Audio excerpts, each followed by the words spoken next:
Today is Wednesday, July 27th, 2011, and we're talking to Bill Floyd. Floyd, I'm so sorry. Floyd and Mary Patten.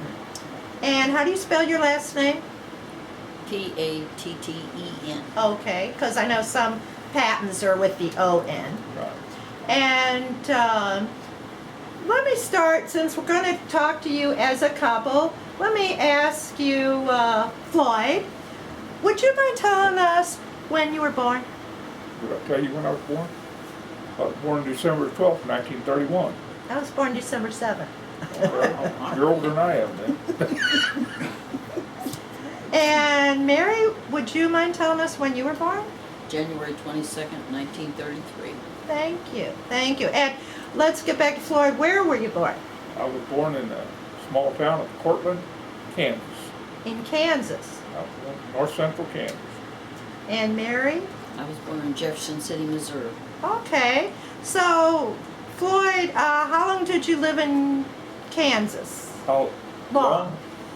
Well, I actually lived there until I was 8 years old. 8. And I spent my summers there until I was about 17. Oh? How did that come about? Well, my father moved to Kansas City when I was 8 years old for a job. He hadn't had a job during the 30s. And my grandmother and an aunt and 2 uncles that were not married at the time, they had a farm out in Kansas. And there was 4 of us children. I was the oldest. But we used to go to the farm every summer. We spent 2.5 months on the farm every summer. Started in 1941. 1947 was the last time I was there. Now, my brother continued on for another 5 years after that. Well, when you say you were at the farm, what kind of chores, for people maybe that have never lived or don't even know what a farm, what does that mean? Well, it was a diversified farm. We had cattle, we had hogs, we had chickens, we had horses, and we had tractors. How many acres was it? Ma'am? How many acres? How big was Well, the farm itself originally was 160 acres, but my uncles farmed probably 1,500, 12 to 1,500 acres. And we raised corn, wheat, milo, pasture for cattle. it? So horses. as a young person, what would you do on the farm? What would you personally do? Well, I took care of slopping the hogs, feeding the hogs, take care of the cows and horses, milking cows. I worked horses. I worked with tractors in the field. Actually, I had my share of threshing wheat, threshing oats, combine, whatever. Whatever had to be done. If you had to take a hoe and go out and cut sunflowers, you done that. So it was just one of those things. We done what had to be done. 1930s, were those the years of the Depression? The 1930s were, yes, it was very much the Depression. And was that why your father had trouble maybe getting That's work? correct. Actually, my father never had a steady job during the 30s. And it's a long story, so I won't even go into the whole thing. But a good friend of his, that he'd been, my dad was in the Marine Corps in the 20s.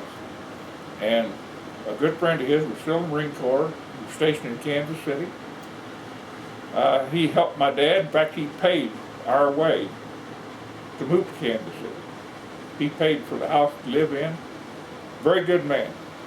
And to end on that program, if it hadn't have been for the presidents and so on of TWA, we might never have made Kansas City. But they happened to be Marine Corps buddies of my dad's. And he started out as a floor sweeper, built himself up from there. So that was how we got to Kansas City. And you said you went to the farm till you were about 17? I was, In the summer? In the summer, the last year I actually went to the farm was the summer of 1947. I would have been 15, almost 16 at that time. Uh-huh. I spent them out there, and I went to school the biggest part of my junior year in high school in that small town. I lived with an aunt and uncle. That's another story. I mean, Okay, I that's could go fine. on stories forever, but That's fine. I think that answered your question, I believe. But, Well, I wanted to know, when you finished high school, did you finish high school? I quit. Okay, I dropped out. I dropped out of school That's my all senior right. year. I'd had to went back another year. I was a playboy, to be honest about it. I was a playboy. So, And in those days, for future generations, can you tell us, was there pressure like that is now for children, you know, to remain in school? Did somebody from your family say, no, you should stay in school? Or did your family just say, whatever you want to do? well, I was encouraged to stay in school, but, well, my mother could read me, and she knew it wasn't going to do me any good. They didn't fight me. They tried to get me to stay, but they didn't fight me when I decided to quit. So I you walked out and you that's felt it. like you had enough? Well, I was very lucky that in my generation, you didn't absolutely have to have a full education. I was lucky. I never finished high school. We were married young. I drove a truck for a couple of years and came to St. Louis and went to work for McDonald Aircraft. Okay. And I worked there for 34 and a half years. Well, let's backtrack a little and get to Mary then. Mary, you said you were from Jefferson City. And how long did you live in Jefferson City?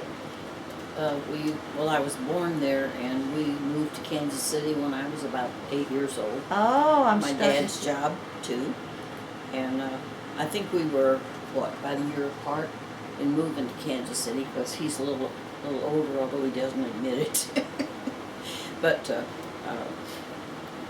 we met and married in 1949. We married in 50, but I met him in 49. Well, let me ask you, how did you meet? A lot of people just really, I'd like to know how people met. Well, I was going steady with his best friend. And his best friend decided that going steady meant not coming around. And I didn't think like that. So on a dare with his best friend, he called me for a date. And I told him after the first date was over, I said, well, next, I hope you will call again. I really enjoyed myself, but do it on your own idea. And he did. So you were in cahoots with her boyfriend to ask her out? Well, actually, her boyfriend, him and I worked together. Uh-huh. We went to school together. We played basketball together. I mean, I knew him pretty well.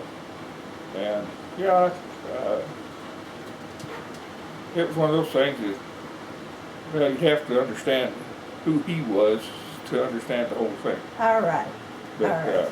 yes, it was, So he became the new boyfriend. You betcha. How old were you?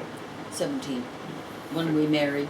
I was 16 when I met him. Really? You got married at 17? Did you have to have somebody sign for you? Both of us.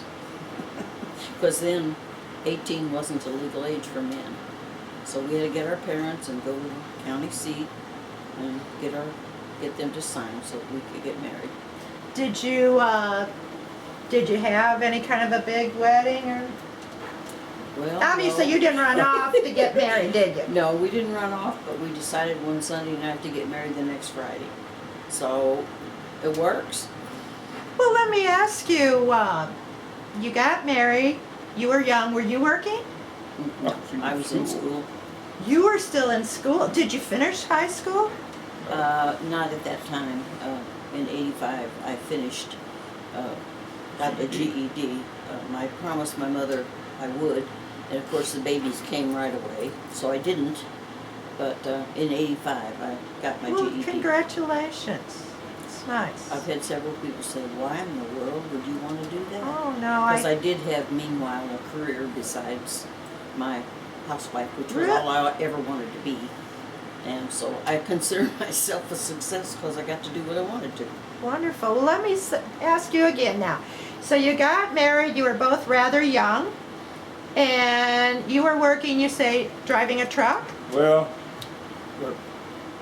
the first year we were married, I was working on a golf course. I wasn't making enough money to make a living, really. And she was still in high school. She was a junior in high school at the time. And you were going to school? Yeah, she went to school. We were married in February, and she finished that year. Okay, I And understand. they did invite her back for the next year, but by that time she was in a family way. And as a matter of fact, our oldest daughter, was born 3 days before we was married a year. But I was working on the golf course. I worked there for about 5 months maybe, and I quit. I was an 18-year-old, you know, things are a little different. And that summer, it just so happened, that was when the Korean complex started, right after I quit the golf course. Nobody wanted to hire me. I went to a lot of places. As soon as they figured I was 18, we're sorry, we don't have any openings. And I spent that summer doing odds and ends. And about 2 months, 2.5 months, and I picked up a day here and a day there when I could. And I got a job driving a truck, moving furniture, household goods. And I worked for about 2.5 to 3 years at that before I came to St. Louis. Okay, well, let me ask you, you said you had a daughter. What's her name? The oldest girl is Mary Alberta Patten. It is now Lassie. And where does she live right now? She lives in Hazelwood. Okay, presently she's living in Hazelwood. And does she have children? Yes, she has 2 boys. Okay. Well, let me ask you, what brought you to St. Louis? McDonald. Job. Actually, she had an aunt and uncle that worked at McDonald Aircraft. And her uncle had been trying to get me to come to St. Louis to go to work. And I was happy where I was. I didn't have any benefits where I was working. And, well, things just worked out. My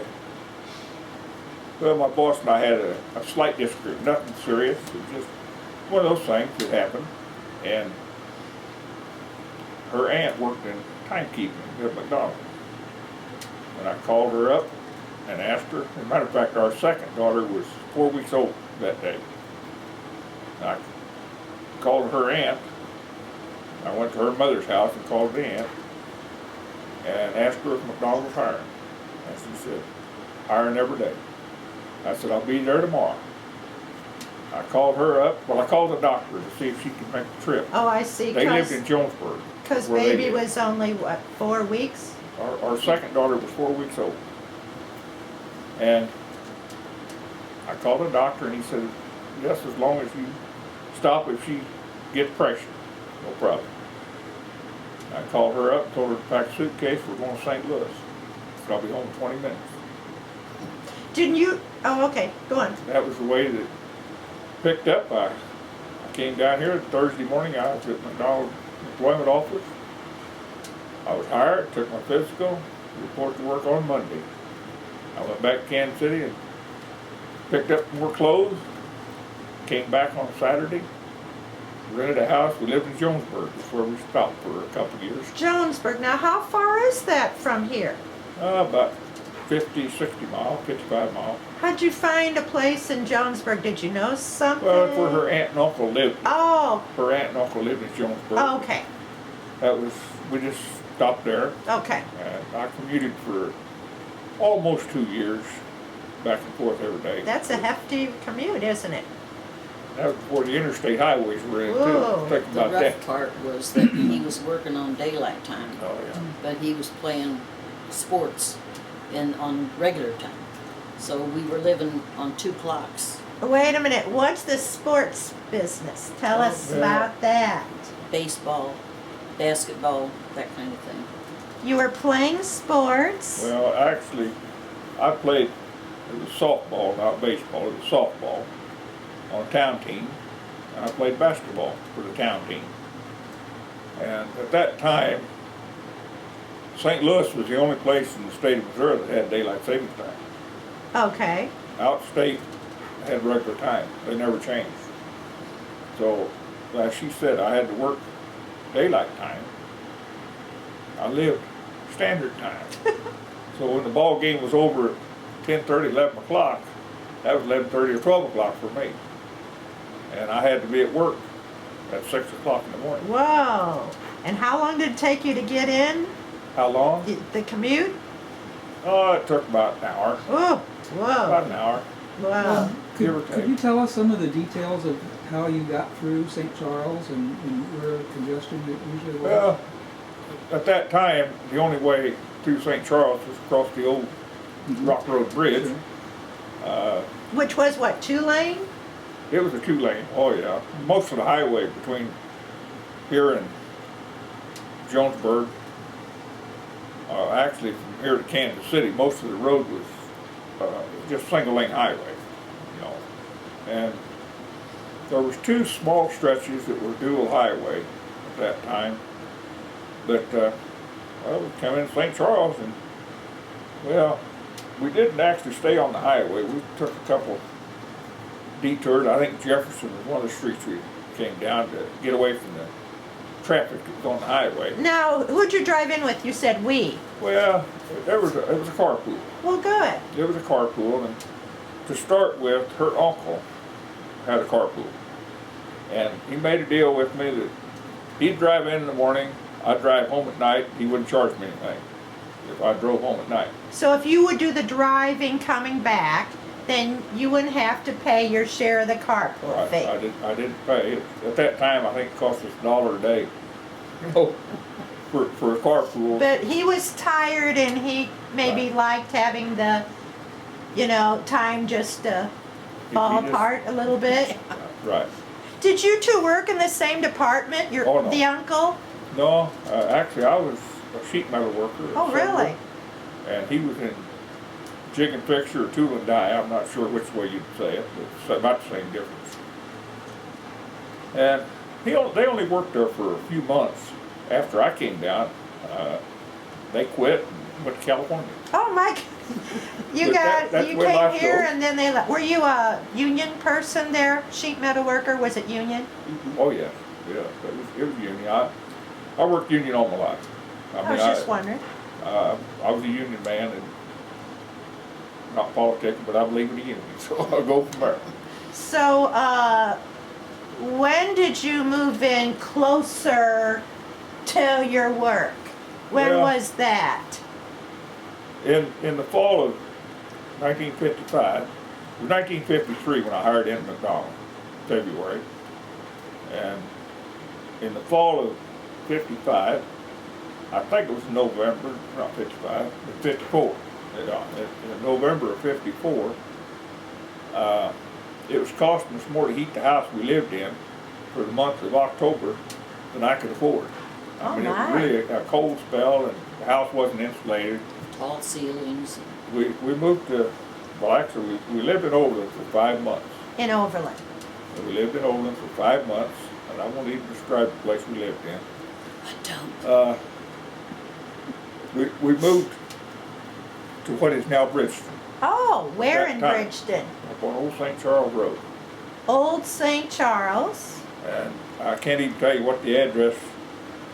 That's okay. You don't have to tell us the address, but could you maybe pinpoint it, like how far down? Like, was it by Harmon Estates, or was it closer to the cemetery? Well, at Or that somewhere time, in of course, between. none of those places were involved. Well, cemetery was, Harmon Estates wasn't even thought about. Okay. Actually, it was about halfway between Fifi and McKelvey. Oh, okay, gotcha. It would Thank have been you. about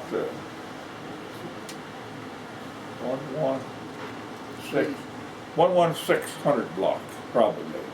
And what type of a place was it? Small two-car garage. Converted. We lived What? in a, we lived in that? a two-car garage, You lived in a two-car garage. correct? That'd been, you We know, lived there when our, habitable by petitions and windows put in where the doors, where one of the doors was, and, you know, poor people had poor ways. we lived in this two-car garage.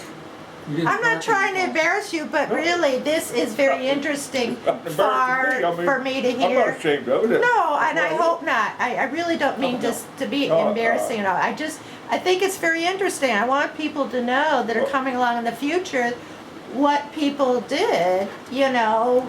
Well, I'll go as far as to say it was not modern. We had water, You did have, period. And electric. We And electric, yeah, we had water and electric. did you have an indoor bathroom? We didn't even have a bathroom, indoor or outdoor. It was something. Who owned the property, do you remember? Yeah, people still, well, they owned it up until the tornado tore it up.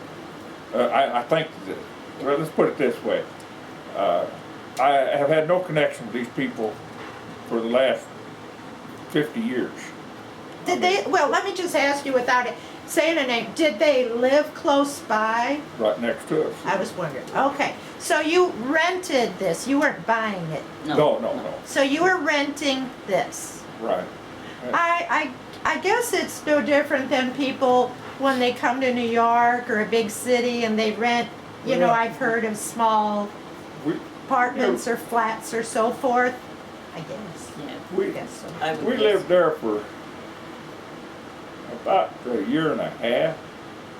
At that time, while we lived there, our third daughter was born, while we lived in that two-car garage. We had 3 daughters, and we moved from there. The address was 11543 Old St. Charles Road. So you moved from one location on Old St. Charles to another place on Old St. Charles. I'm just trying to make sure I understand here. Okay. And how far apart were these two places? A block, If there's a mile? city block, it'd be in the city block. 3 houses. Well, there was three houses in between where we was at. 3 houses and there was room for the 4th house in there. Was it, okay, what type of a structure was this one? It was a small 2-room house. It wasn't modern. It had water and it had electricity. And a little house out back. It had a, It did have the outhouse. yes ma'am. You know, this kind of surprises me, maybe for people that are hearing this in the future, that here in Bridgeton, there were outhouses in, what was this, 1950s? 1957. Well, actually, we moved from there in 1959. And it was still an outhouse. And we moved here. That's when we came here. In 1959, you moved on Raymond. We moved here, yes. on And Raymond. your present house, Correct. what is the address here on Raymond? Ma'am? What is the address here on Raymond, just to locate it? 3751. 3751, that's correct. Oh, So you went from a 2-room, 2-garage on Old St. Charles, then to a 2-room house and then to this location, and was the house like it is presently? yeah. Pretty And much. so you had, what, 2 or 3 bedrooms? No, it's 2 bedrooms. 2 bedrooms? And 1 bath. And 1 bath, and a basement? And a basement. It had a small garage at that time. It's a different garage now. But, yeah, actually, the 2-room house we lived in had a screened-in porch. And I built clothes closets on the porch. You built what? Clothes closets, a place to put our clothes, hang our clothes and things on the porch. And also, we had cows and chickens. Were these, that you owned the cows and chickens? Cows and purchased chickens were them? mine. They belonged to us, yes. You purchased them? Yes. And then did you use them for meat and chickens, of course, for eggs and so forth? Correct. So Actually, you were actually a farm girl as well? Oh, no. No.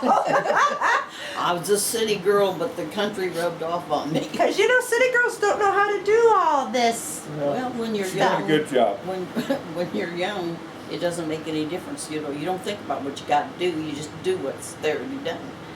Actually, I had 2 different cows up there. And, well, just one of them things. Just raise a calf every year and we'd butcher. I milk. Did you teach your girls to do these chores with the animals they never as got well? involved in it. They were too little to get involved in the milking and things. They fed the chickens. They were the reason, though, that we got the cows, because that way we could have all the milk they wanted. That way we sold enough milk besides what we used to pay for the feed. And that let So us- they paid their way. Yeah. Or, actually, the first cow I had, she was an old cow, and we didn't keep her too long. Had her butchered. She had a calf, and of course we had the calf butchered. But the second cow that I had, I got her just after she had her first calf. Who'd you get her from? Where do you go to buy a cow? Of course, I know this is 2011, and what we're talking about is what, in the Well- 1950s, we're in the Yeah, 50s here. mid-50s. So, That's I don't right. know, I'm just kind of, in my mind, it's like, where do you go to buy a cow? Actually, at that time, the first cow I bought from what was Koenig Orchard. Who? Koenig, Koenig, Koenig? I-N-G or Oh, N-G. I think the name is pretty popular out in St. Charles. I've heard Well, of at that Koenig. time, they had an orchard at approximately Brown Road and Natural Bridge. So, like in St. John's area. Well, Right at the I guess corner it'd be St. John. By Holiday Hill. That, Holiday Hill. Huh? Near Holiday Hills. it was just east of where Holiday Hills was. It was on the other side of Brown Road. It was east of Brown Road and on the north side of Natural Bridge. About where, tied in probably close to the cemetery up there, on the far side of the cemetery, and backed up probably to what is now Interstate 70. I'm guessing, that's the best I can say. But the second one, actually, a neighbor owned that cow. The neighbor had the mother. I tried to buy this calf before she came fresh with her first calf, and he wouldn't sell her to me. This was a neighbor that also lived on Old St. Charles. Right. So let me try to get the picture. There were several people that owned animals like farm animals here. At that time, what is now Bridgeway Bridgeway, yes. was a big pasture, and it was full of whiteface, Hereford, whiteface cattle. A man by the name of Boston Oh, I'm starting to get lived this in St. picture. Anne, and he owned these cattle. And matter of fact, well, to be honest with you, he had a bull, and I used his bull for service for my cow. I mean, I contacted him, and he approved it. Also, It was what- like an arranged thing. what An is now Harmon Estates, Dr. Harmon had Black Angus cattle right behind him. What is now Harmon Estates, and well, it's those two groups had a lot of cattle. And I'll just leave it at that, I guess. Well, I just think it's interesting for me, and I think hopefully it'll be interesting for anyone that comes along to listen to this and see this, to know that this area, was had a lot of animals. Let me ask you, did it remind you of home? Did you feel kind of like at ease because that you had so much raised with the animals, and here you were with him? So did you sort of like feel, even though you were working at McDonald's, which was an upcoming big place, but you still had kind of the farm going on here? I mean, and I had a big garden. We had a heck of a big garden up there. I don't know how to say. Actually, where we had these cows, we had 5 acres of ground. Is what we had, 5 acres. We rented it. We didn't own it. We rented 5 acres, and probably the garden was, oh, it had to be well over half acre. And Mary, did you have to get out there and dig and weed And weed and cook, carry it in and can it, and put and prune it and can it. And I taught my kids. They helped me. And one thing he didn't finish telling you how he got that man to sell him that cow. Well, Okay, if there's a story here, we want to hear it. That's right. well, actually, this man, they owned this cow, and he worked out of town. I think, if I'm not mistaken, it was a postal rail service, post office on the railroad, where he worked between here and Little Rock, Arkansas. And I'm pretty sure it was with the post office. Anyway, he was gone at least every other night that he would be gone. And he had a couple teenage sons, and they milked. They done the milking. Well, our barns were real close together. My barn only sat about 3 foot off the property line, and his barn was 15, 20 foot over into their property. And they were truck farmers also. They raised all kinds of vegetables. Anyway, I tried to buy this heifer before she had her calf. He wouldn't talk to me. So after she had this calf, the boys tried to milk her. And I could hear him over there, and I could hear that old cow kick that bucket. I could hear him hit the side of the barn. And So you knew it wasn't going well for the sons. the second night, that was the first night after she had this calf. The second night, I milked my cow, and I went over and I milked their cow for them. Showed them how to do it. And the third night, I heard the same thing, and I said, I'm not going to do it every The night. commotion. I'm not going to do it. Yeah, I heard the commotion. And I went ahead and took care of my cow, took care of my milk, took it in, poured it up, put it in the refrigerator. And sometime that evening, and I don't remember when for sure, but it was dark. Somebody knocked at the door, and I went to the door, and it was the father. He asked me, said, are you interested in buying that heifer? I said, yeah. What a big surprise. He put a price on her, the cow and calf. I said, I'll take it. How much was it? Do you remember?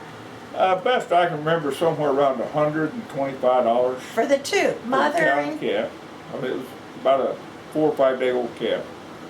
I don't know, that sounds about right. Yeah, Best I can remember, it was 100, 125, maybe up to 150, but I don't think it's that high. Did you have the money? Let me ask you a personal question. Did you have the money to give them? Yeah, I mean, I paid him for it. Oh, I was just wondering if, Well, that was like a not- hard sum for you to come up Well, with. it wasn't the easiest thing in the world, but we happened to have that much cash, and yeah, we bought it. And it was just one of those things.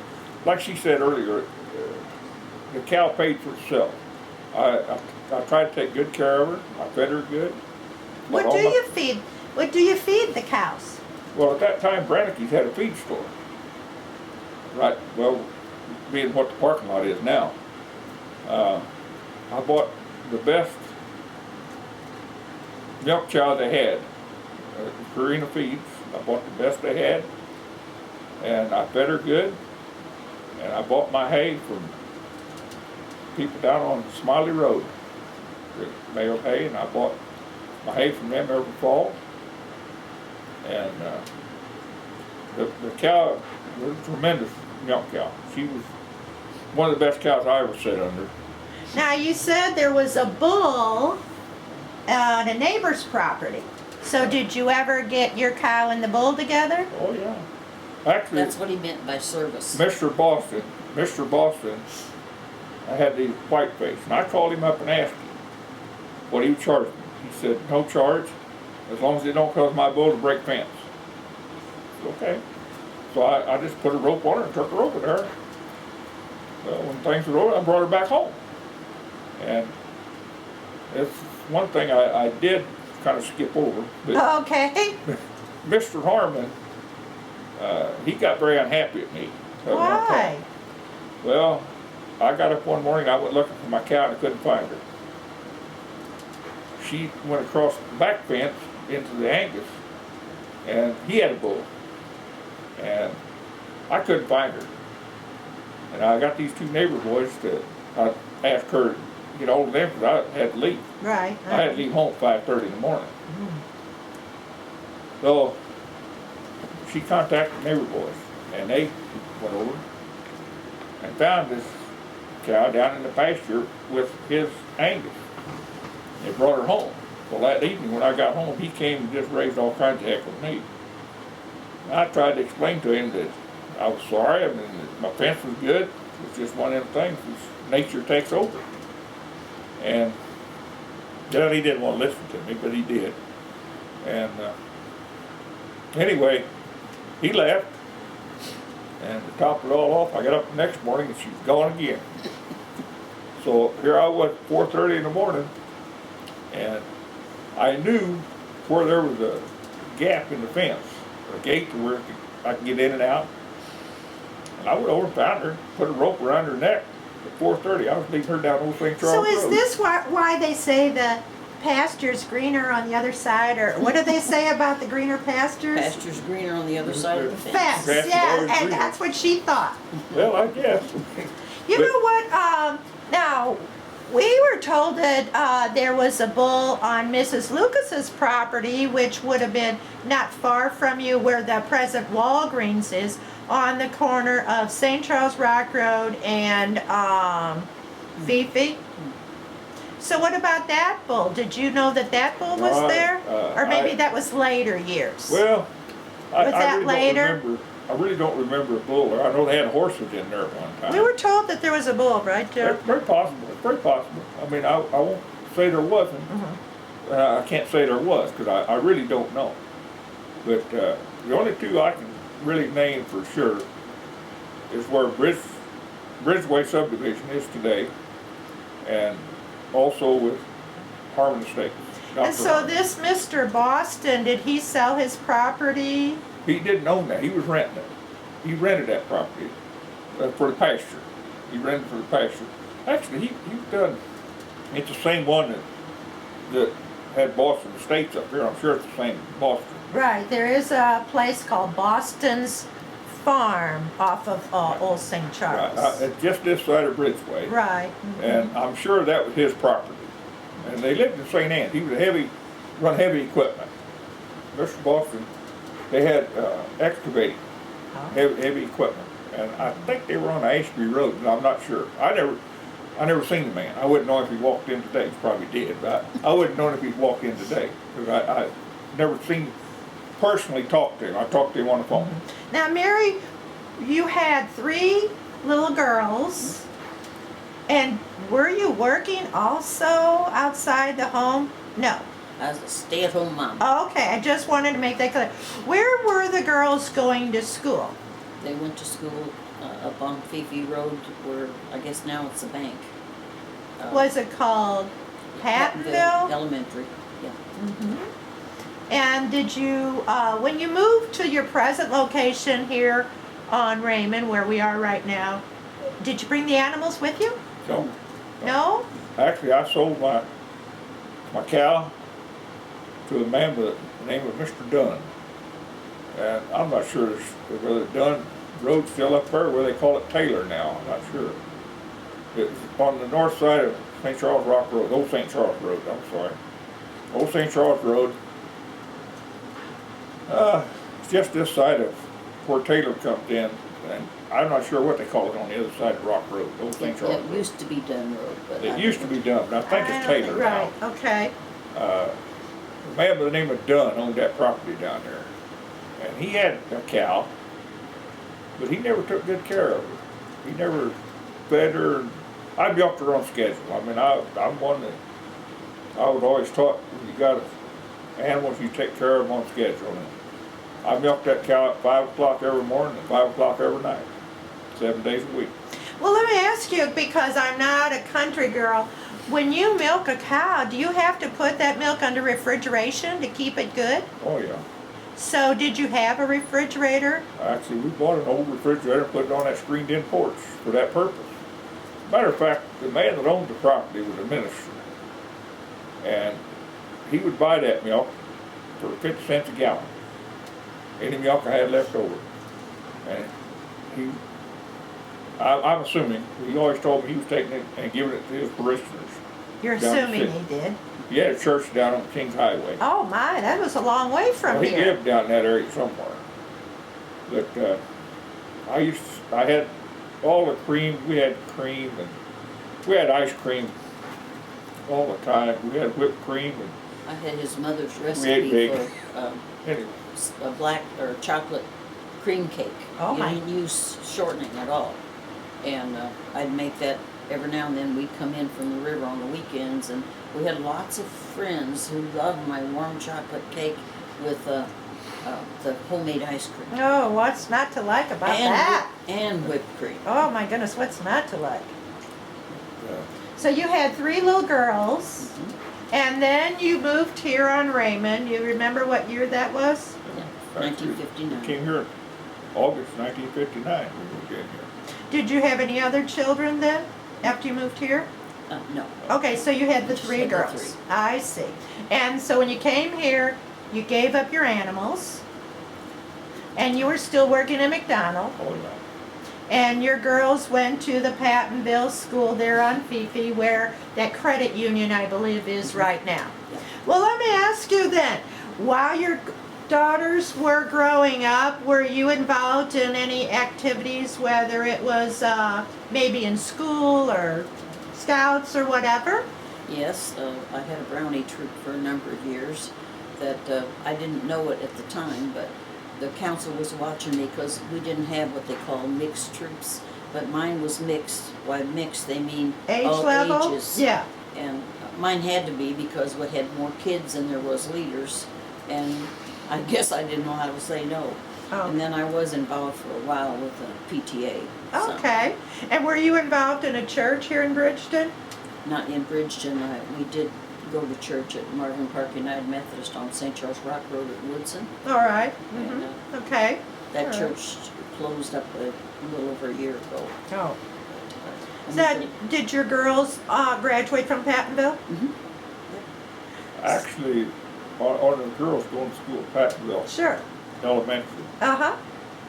At that time, I'm not too sure, the oldest girl, and I think the older 2 girls, across the street from where the original Pattenville Elementary was, there was an old building over there that was part of Pattenville Elementary. It was a log building that had been covered. You couldn't see the logs, but it was an old building that had been there forever. And I think at that time, most of the 7th and 8th graders were in that building, I think. I don't recall for sure. But Well, we were told that there were 2 schools across from each other, and that in fact, just yesterday when we talked to a man, he said that, I think, didn't he, Richard Bouchard, he went to one school and then he went across the street to them. it was And higher grades. we've also been told that the original City Hall was up there close to school. Do you remember the City Hall? Yes, I sure do. Were you involved in the city politics at all? No, I never did get involved in the only until last 3 or 4 years.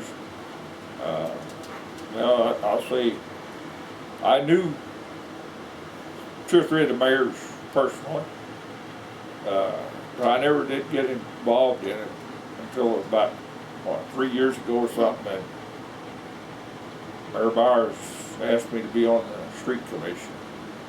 Other than that, I've tried to stay out of politics. Who was the first mayor that you remember of Bridgeton? I mean, just you're remembering what name do you pick up on? Swan. Who? Swan. No, that's before Swan. Actually, Well, that's okay. It's just like, who do you we remember? had 3 mayors. Well, I can't say his name now. I can see him see every him. once in a while. He's still Mhm. around. Was it Mayor Alf Stoll? Yeah. That's it. Al Stoll.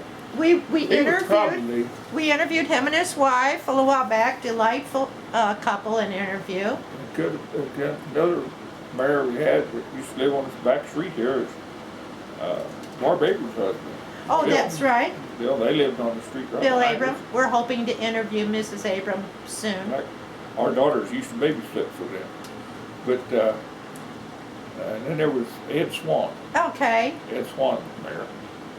That's really the only three I can. that's all right. I was just I don't wondering. know how many there was. Do you remember the old city hall then? Oh, yeah. And tell us what Brannicky was like. You know, Brannicky hardware is such a fixture here in Bridgeton, goes back so many generations. And almost everybody we talk to, it's just fun, even though maybe we've heard, you know, the description time and again. I don't think we ever get tired of hearing people's remembrances of what Brannicky was like. And hopefully they'll be around forever. But what do you remember? You said you went up there to get your feed for your Yeah. animals. As far as Brannicky hardware, I can remember going in there back in the mid-50s. I bought feed. I bought a lot of things up there. Charlie Brannicky, the older Brannicky boy, he's a brother to Jack. He was a volunteer fireman. Oh, In fact, if he was here, he lived in Orlando, but he could give you a lot of information on fire department. And probably Bridgeton, his wife, as a matter of fact, helped write the first book on Bridgeton, Lorraine Brannicky. oh, okay. That's the wife of Charlie. And of course, she's passed on now. She died a couple years ago. But Brannicky's, well, what I always said is, you go into Brannicky's to buy something. You'd ask them, you couldn't find it, you'd ask them. Mrs. Brannicky would say, we don't have it, we'll have it Wednesday. We'll have it Wednesday. That was everything. Did she say which Wednesday? Yes, that? she did. Did she have it Wednesday? She had it the next Wednesday, whatever day it was, Wednesday. Do you had think it. she just said that because it took her a while to locate it? No, they'd order it out. That was the day they got deliveries, was Wednesday. Didn't she pick it up on Wednesday? She made No, a I don't route. think she picked it up. I don't think she did. But, well, Charlie told me one time, and this is hearsay. Okay, But okay. Charlie told me, when he came home from service, he must have been right at the end of World War II. I don't know for sure what years. Charlie was older than myself. How much, I don't really know. I'll say 2 or 3 years at least. Anyway, when he came home from service, at that time, Brannicky's had a grocery store and a hardware store. They were in the same building. They had a door between them. One was operated by OCB. I can't remember now what the other Brannicky's name was. One had the grocery store. I don't remember. I know his son's name was Pete. That's all I can come up with. Anyway, Charlie told me that he convinced his dad to have a larger stock. That they have one of these and one of those, and he convinced his dad that you need a whole box full of these and a box full of these. Because somebody else might want it, the item. That was it. I mean, they didn't have to wait on a lot of things. In other words, instead of having 10 quarter-inch bolts, you'd have 1,000 quarter-inch bolts or 100 quarter-inch bolts. I'll cut the number down a little. But Brannicky's always had it. And you go to Brannicky's, of course, back in them days, I mean, if I wanted something, I went to the basement and got it or whatever. I mean, I basically walked in the store wherever I wanted to go. If you didn't see it down here, all you do is hang it on the ceiling. And I recall one instance that I had a siren on my car. A for the siren? For the fire department. A siren on, you had a siren on Yes, your ma'am. car? At that time, there was a law, and I don't know That's how what- they've ever got around it, but there was a law in the state of Missouri that only a volunteer fireman could have a blue light. You know, that was a blue light with a volunteer fireman's light. Now, police cars have got them and everything else got them now. But at that time, the volunteer firemen had the jurisdiction of blue light. We were also allowed a siren for emergencies, you know, for answering fire calls. My siren, the brushes went bad. So one Saturday, her dad was here, and I asked him if he'd like to take a ride with me to Wellston. I said, I'm going down to Wellston to see if I can get some brushes for this siren. Yeah, I thought it was. So we got in the car and went to Wellston. I went a half a dozen places, and I couldn't find any brushes. We was coming back out to Rock Road. We were just about Lambert, somewhere along in there, and Pop said, you always tell me Brannick's got everything. He said, did you check Brannick's? And I said, no. I said, I didn't. You tell me they got everything. He was calling you on. I pulled up in front of the store. At that time, the store was right close to the Rock Road before it burnt. And I pulled up in front of the store, and Charlie was just coming back from lunch. He went to lunch at 11 o'clock, and he lived in a big 2-story house in that little strip mall just west of where Brannick's parking lot is. Dr. John's or something. Oh, okay. There. All right. Sure, sure. Big 2-story brick home. Oh, sit there. uh-huh. And that's where Charlie lived. So he went home for lunch. Yeah. He went home for lunch. Right. He'd walk home for lunch. He was coming back. I got out of the car and I said, hey, Charlie, I said, you got any brushes in there for this siren? Yeah, he said, they're in a cigar box up on the shelf. Walked in, sure enough, there it was. I mean, it was just one of those things. Brannick's. You didn't expect they would have it here. It was more or less under your nose. It was. That's right. I mean, Well, before we You end, needed to go to Wellston anyway, just for general principle. To do the tour. was that like an outing, like to go to Wellston? Did you feel like you were Well, like really going somewhere we when did- you went to Wellston? Because we a lot did of go to people have Wellston told too us often. about going to Wellston. Usually when we went to Wellston, it was close to Christmas time, and it was a big shopping area at that time, when our kids were little.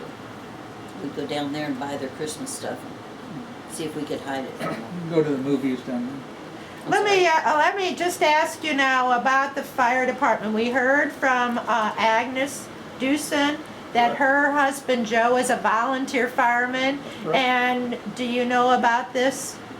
do I know? About the volunteer fire department here in I was Bridgeton? volunteer. Actually, I still live in Old St. Charles.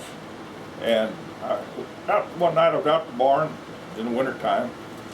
And I've been out to the barn and I looked up this direction and man, the whole sky was lit up, bright red. I went to the house and I told her, I said, Brannick's is on fire. I said, I gotta go. So I wasn't on the fire department, but I said, no, I'm gonna go. So I came up and I came down Raymond. When I got up here, I could see it wasn't Brannick's. There was a 2-story house about where QT's at now, possibly just west of QT in the parking lot next to them or something, right along that area. And it was burning big time. And, Was it an occupied house? sir? Was it occupied? Yes, I can't tell you who was living there at the time. Actually, there was a family lived right in there by the name of Adams that had a dairy. Oh, sold yeah, milk. we've So heard that. that's, I don't know exactly where they had their cattle. I really don't know. But We've anyway, heard the Northwest Plaza area was, that was a dairy. yeah. Yes, that was a dairy over there. It might have been where they got their milk. I don't know. I really don't know. Was that Gilbert Adams? Sir? Was that Gilbert Adams? Gilbert Adams. Does that name sound right? Honestly, I can't tell you. That's okay. I'll go along if you say it yours. I don't really know. That's all right, that's Right. fine. Adams is all I can remember. Okay. But when I got up there, the fire was really going, and Lyle Downs was a volunteer fireman. And he had this fire hose, and he was up on a mound of dirt, and every time we turned the fire hose on, the pressure would push him back down the hill. And I came up behind him and pushed the hose to hold him up on top of the hill where he could Do some good. fight the fire. Uh-huh. And when we got it put out, Lyle said, why don't you join the fire department? Well, that's where I made my mistake. But Wasn't a mistake. that's when I started with the fire department. And as far as Joe Duzin, at that time, they never had such a thing as a training officer. I mean, it was just volunteers, and you had officers. We had officers, but they didn't really have any set program. You had to get to a certain point, and they had to approve you to be an engineer, drive a fire truck, and operate the fire equipment. And I don't know how long I've been in the fire department, and They'd never approved me, and Joe asked me one day, our training was on Sunday morning and Tuesday evening. One Sunday morning, Joe asked me, he said, "Did they ever approve you?" And I said, "No, nobody's ever said anything." Well, he got on the chief. "Why don't you approve some of these guys?" And told him, that they needed to be approved. So I went out that morning, and Joe was the one that approved me for an engineer on the fire truck. Wasn't too long after, well, a year maybe after that, I don't recall. We had a monthly meeting with the volunteer firemen, with local, and at our meeting, they was going on that pretty much over with. Anybody got any good for the department? And I said, well, I'm going to make a suggestion. I think what we need is we need a training officer.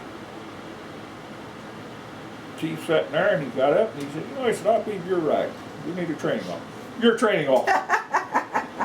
Well, I wasn't even sure which end of the fire truck went first, but anyway, that was part of it. How long was the department volunteer, and then do you remember when it became, what would you say, paid?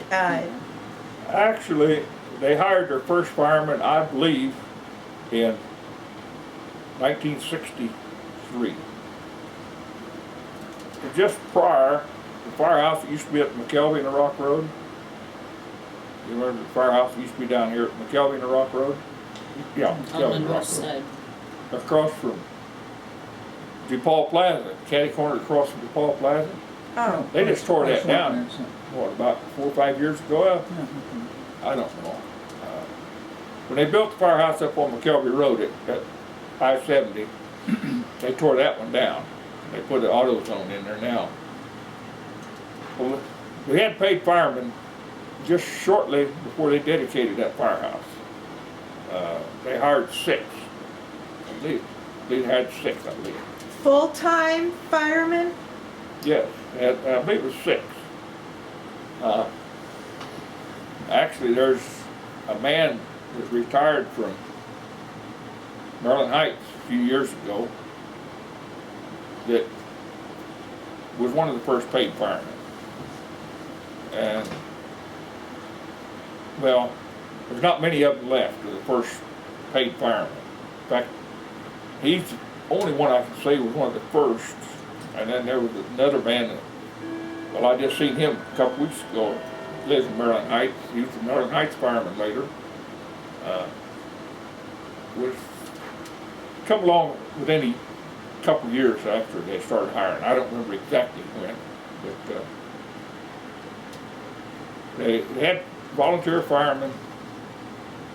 From the original was, I think, 1947 is when they had their first fire truck. In fact, it's in Maryland Heights right now. This man that retired lives down there. It's his truck. Oh, He bought it from the board. And we had volunteers then until 1976 in the fall. I was the last volunteer they had. When I resigned, I was done. That was it. That was all the volunteers. And actually, by all paperwork and everything, I was retired fireman from Pattenville Fire Department. Volunteer. thank you so much for talking to us today. I think our hour's about at an end. Yeah, we have about another 1 minute. 1 minute. I hope you don't mind me asking you these questions to go in a little bit more depth about your houses, but to me it was so interesting, and I hope people in the future can understand, about people that lived in Bridgeton and this area and how they live, where they live. And I really thank you for talking to us today. Well, there's one thing that I'd like to get in here is this area here on Raymond Avenue. We never had sewers here for a long time. We had septic tanks, and they put sewers in about 1965, give or take a year. And as far as storm sewers, they were put in about 1973, something like that. I don't know the exact date. Okay. Of course, I'm not even sure when Bridgeton annexed this area. Gotta push the button, sorry. Thank you very much.